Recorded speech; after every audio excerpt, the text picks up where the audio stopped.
Welcome to Dark Horizon Creations. I'm Mike. This time we're taking a look at the Xenomorph Attack Battle Set by Lanard Toys.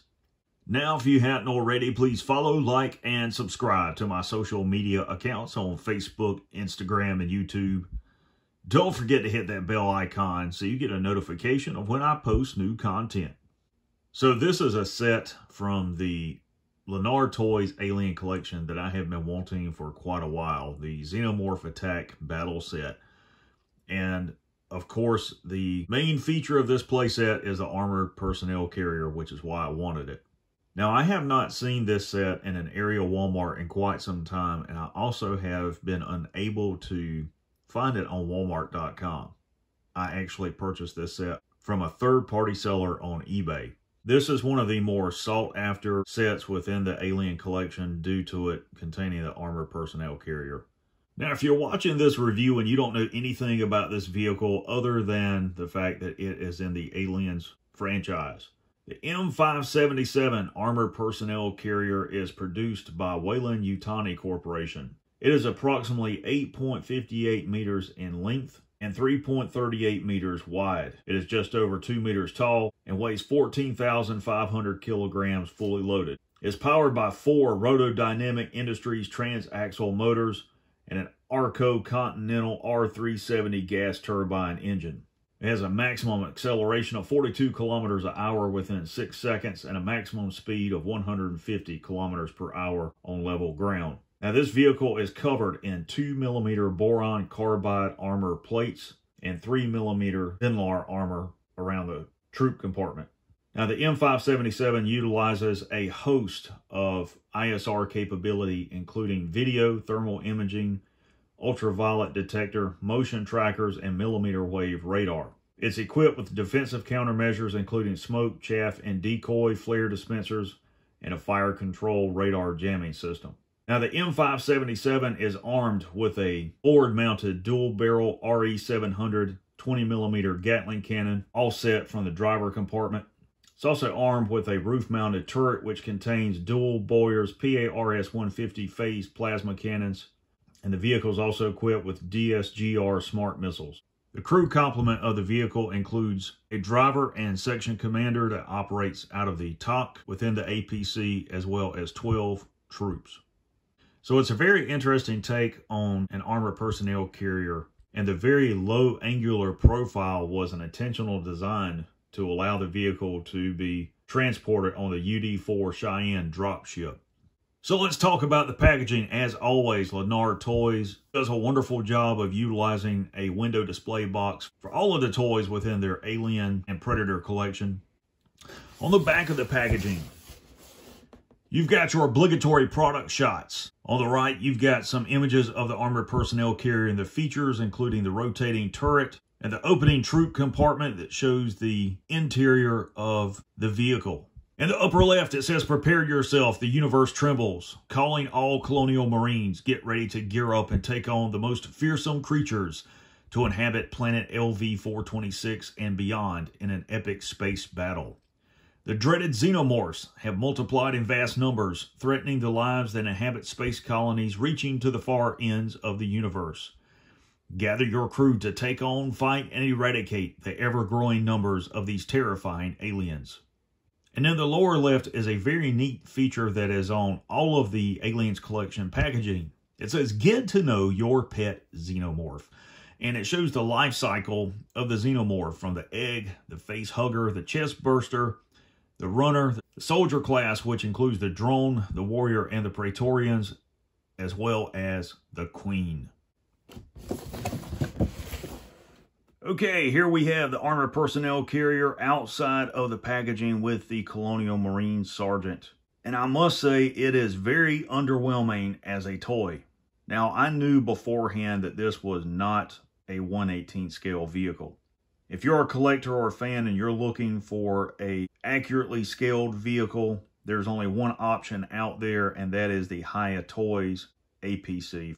It was originally released back in 2019. I think it sold for just over $100. That particular vehicle has a highly detailed interior. It will hold up to 14 action figures. and it sells for as much as $300 or more on the secondary market with third-party sellers.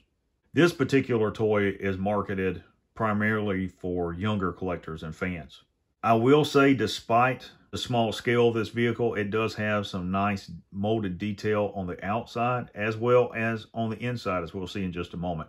Now, to begin, let's take a look at the Colonial Marines Sergeant action figure that's included in the playset. And you can see he's got some nice molded detail. You can see the web gear molded in here, a lot of little features on it, some spare rounds there. Nice paint apps on those. He's got his sensor and camera attached to his helmet, some nice detail there. Molded detail on his shoulder armor with some extra paint apps. Molded detail on the grenade launcher rounds and nice paint apps there, that copper color. A lot of molded detail in his rifle there, molded in blue. As far as articulation, his head will swivel left and right. His arms will pivot forward and back, as will his legs. So 5 POA on this action figure. No waist swivel. No wrist swivel. So a very simplistic action figure for kids to play with, but not really what you would want as an adult collector or fan of the franchise. If you're curious about the height on this action figure, he's approximately 4 inches tall. Now let's talk about the APC. And this is a really nice little toy. I do like this. It's got some nice molded detail in it, some tow hooks, the forward lights. You've got your 20mm Gatling cannons, and it does swivel left and right. So that's really cool. Wheels are molded plastic. They turn, some molded vents and things in on this side. And you've got your pivoting roof-mounted cannon up here. And it doesn't actually fold down the back the way it does in the movie, which I never really cared for that feature anyway. That's not something you would see on a real armored personnel carrier. You got a molded in ladder here, I guess, where they can work on the gun or reload it. Molded in sliding access door. It doesn't open. Instead, you've got a hatch here on the top, and it pops open. And you can see there's a single seat here. There's no controls or steering wheel or anything. And you can take the action figure and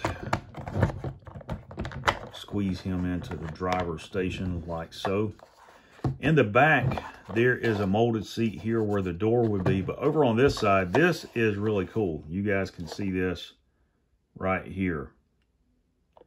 That is the TOC, or Tactical Operations Center, that is built into the APC for the troop commander to operate, with all the displays for the helmet-mounted cameras and external sensors and things on the APC. It's got molded in controls and a keyboard. That is really nice. That is a cool feature to include. I do like that. And if you were to use these action figures, you could probably put 1 or 2 in the back side by side.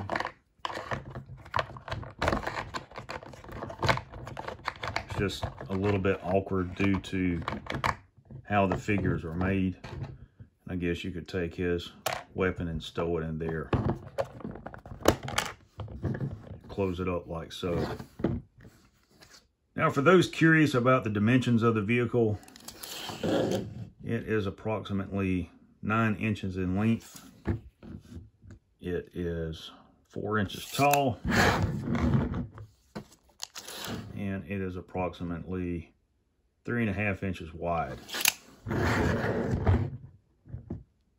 Overall, I think this is a really nice toy despite being a smaller scale. I ordered this to repaint and use as a background piece in my dios for toy photography. Now, most adult collectors would look at this and pass it by, but you would be surprised what a little bit of imagination and craft paint can do for something like this. You can take a very inexpensive toy like this, in just a few hours of work, you can turn it into a very lifelike and realistic replica of the actual vehicle. You look at the toy, you see the decals on the side and the top. These are stickers. These are all easily removable. You could buy a couple of these things, repaint them, weather them, set up a diorama with some 4-inch action figures and do mixed scale shots and create some really epic toy photography with these vehicles. So there you have the Lanard Toys Xenomorph Attack from the 40th anniversary of the Aliens franchise.